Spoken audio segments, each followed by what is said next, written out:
আমি এখন আচার বানাবো, আমের আচার। আয়না দেখা যাচ্ছে অনেকগুলো আম, এগুলো আমি কাটতেছি এখন।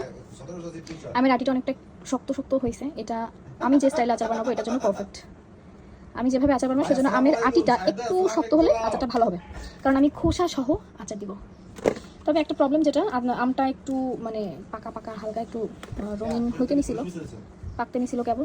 তো এটা যদি একদম টাটকা কাঁচা হইতো এটা আরও বেশি ভালো হতো। দেখা যাক কেমন হয়। এখন আমি বেশ খানিকটা লবণ দিয়ে আমগুলোকে সিদ্ধ হতে দিলাম। এটা আমি অলমোস্ট 70% সিদ্ধ করবো। সরিষার তেলের মধ্যে আমি মশলা শুধু দিছি রসুন বাটা, এছাড়া শুধুমাত্র মিষ্টি মানে গুড়, চিনি, লবণ, পাঁচফোড়ন, মরিচ, এই দিয়ে আমি জাস্ট এটাকে আসাচ্ছি। একটা জিনিস ভুল হয়ে গেছে, আমটা সিদ্ধ করা উচিত হয় নাই। আমটা সিদ্ধ না করলে টেস্ট আরও বেশি মজা লাগে, ভুলে গেছিলাম।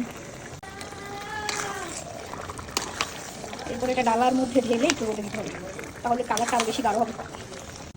আমার আচার কমপ্লিট হয়ে গেছে। তুমি কি খাইতেছিলে না ভাইয়া? এই রে, আমার ছেলে খবর পেয়ে গেছে, আমি ওকে লুকাতে চেয়েছিলাম। হ্যাঁ দুষ্টু, তুমি খোঁজ পেয়ে গেছো আমি ওখানে আচার দিয়ে গেছি। ওরে বাবা, আমার ময়না পাখির পছন্দ, ফেভারিট। আমি বানাইছি ময়নার জন্য। ইস, গেঞ্জিতে বসে